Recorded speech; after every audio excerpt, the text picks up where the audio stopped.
अगर आप भी चाहते हैं डमरू म्यूजिक का ऑडियो वीडियो सबसे पहले आप तक पहुंचे तो लाल कलर के बटन दबा के चैनल को सब्सक्राइब करें और साथ में बेल आइकन को दबाना ना भूलें।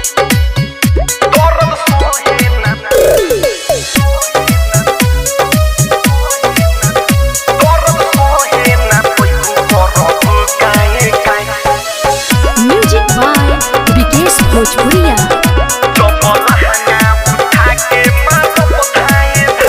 वैसे चुना हो चालू कर देबू अभी रोना हो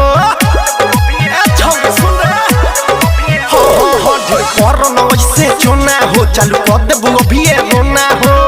आई नो आवाज मुँह से बोले लगबू से दर्द सहे न पैबू करबू काहे काहे दर्द सहे न पैबू करबू काहे काहे जब लहंगा उठा के मारब धाए धाए दर्द सहे न पैबू करबू काहे काहे जब लहंगा उठा के मारब धाए धाए दर्द सहे न पैबू करबू काहे काहे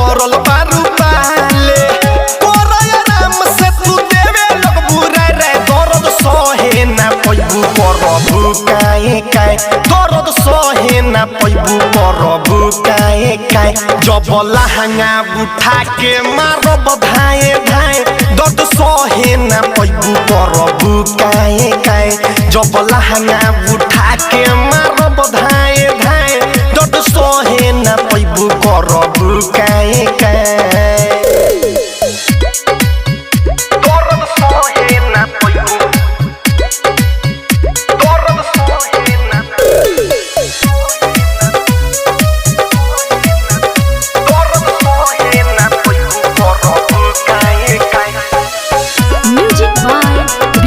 भोजपुरिया।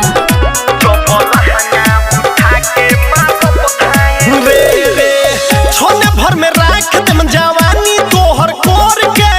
पर में नहीं भोर मासूम बीनू बिजोर के का कोही छोने भर में राख दम जवानी तोहर कोर के पर में नहीं भोर मासूम बीनू बिजोर के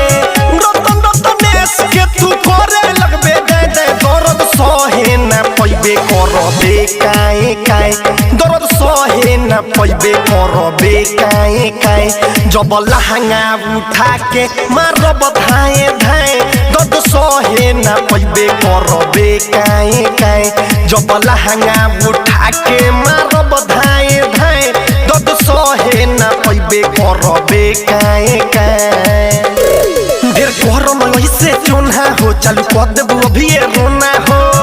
आई नो आवाज मुँह से बोले लगबू से हो बोले लगबू से दर्द सहे न पैबू करबू काहे काहे जब लहंगा उठा के मारब धाए धाए दर्द सहे न पैबू करबू काहे काहे जब लहंगा उठा के मारब धाए धाए दर्द सहे न पैबू करबू काहे